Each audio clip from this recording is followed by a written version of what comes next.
নিয়ামতপুর সদর ইউনিয়ন বিএনপির আয়োজনে উঠান বৈঠক অনুষ্ঠিত। মোহাম্মদ রুহুল আমিন শেখের রিপোর্ট। তাজউদ্দিন তো বাংলাদেশকে ইন্ডিয়ার লেখেই দিয়েছিল সব কিছু। শেখ মুজিবুর এসে 25 বছরের চুক্তি করছিল।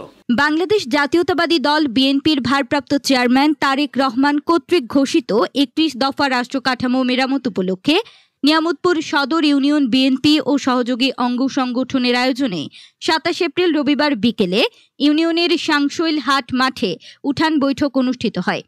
এ সময় বিএনপি নেতা হাদিস আলীর সভাপতিত্বে ও সাবেক ছাত্রদল নেতা আবু সাইদ হীরার সঞ্চালনায় প্রধান অতিথি হিসেবে উপস্থিত ছিলেন নওগাঁ 1 আসনের সাবেক সংসদ সদস্য বীর মুক্তিযোদ্ধা ডাক্তার মোহাম্মদ সালেক চৌধুরী। প্রধান বক্তা হিসেবে বক্তব্য রাখেন নিয়ামতপুর উপজেলা বিএনপির সাংগঠনিক সম্পাদক মোহাম্মদ শামীম রেজা চৌধুরী বাদশা। বিশেষ অতিথি হিসেবে উপস্থিত ছিলেন নিয়ামতপুর উপজেলা শাখার বিআরটিবি চেয়ারম্যান আব্দুর রহমান বাবু, 3 নং ভাবিচা ইউনিয়ন বিএনপির সাবেক সভাপতি সেকেন্দার আলী, নিয়ামতপুর উপজেলা যুবদলের আহ্বায়ক মুনজুর রহমান, যুগ্ম আহ্বায়ক আরিফুল ইসলাম, যুগ্ম আহ্বায়ক মেহেদি হাসান, সাবেক ছাত্রনেতা চৌধুরী তানফির আহমেদ, নিয়ামতপুর উপজেলা ছাত্রদলের আহ্বায়ক সালাউদ্দিন গাজী, নিয়ামতপুর কলেজ শাখা ছাত্রদলের আহ্বায়ক সুলতান মাহমুদ, নিয়ামতপুর কলেজ শাখা ছাত্রদলের যুগ্ম আহ্বায়ক বিদ্যুৎ চন্দ্র মাহাতো সহ আরও অনেকে।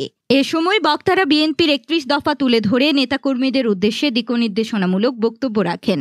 বিগত 16 বছরের শেখ হাসিনার শাসনামলের বাংলাদেশের মানুষের ভোটাধিকার রক্ষায়, বাক স্বাধীনতা রক্ষার, রাজপথে থেকে অধিকার আদায়ের আন্দোলনে পরীক্ষিত দল হচ্ছে বাংলাদেশ জাতীয়তাবাদী ছাত্র দল। একটি কথাই বলতে চাই, আমরা নিজেদের মধ্যে যে ধরনের কাদা ছোড়াছুড়ির সৃষ্টি করেছি, এই কাদা ছোড়াছুড়ি বন্ধ করতে হবে।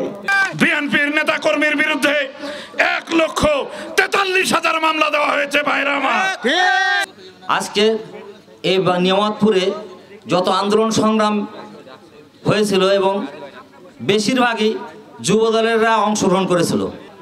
এই ফ্যাসিস্ট খুনি শেখ হাসিনা গণতন্ত্রকে নির্বাচনে পাঠিয়েছিলেন।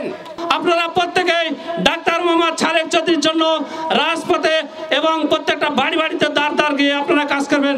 ডাক্তার সালেক চৌধুরী যেমন কোনো বিকল্প নাই, আমি মনে করি এই নিয়ামতপুর ইউনিয়নের 4 নম্বর ইউনিয়নবাসী আপনারা সৌভাগ্যবান ব্যক্তি এবং ব্যক্তিত্বকে পেয়েছেন। প্রথম একটা জিনিস মাথায় রাখেন, দুর্নীতি মুক্ত দেশ গড়তে হলে দুর্নীতি মুক্ত নেতা দরকার। আপনারা পরীক্ষিত দুর্নীতি মুক্ত নেতা। আপনারা 15 বছর সালেক চৌধুরী এমপি ছিলেন। আপনারা দেখেছেন ওনার চরিত্র, ওনার কথাবার্তা, ওনার কার্যক্রম। সে ক্যাম্পে থাকতো ইন্ডিয়াতে, দেশ স্বাধীন হওয়ার 2 মাস পর আসছে। সে কেমন করে মুক্তিযোদ্ধা হলো 96 সালে, আমি তখন এমপি।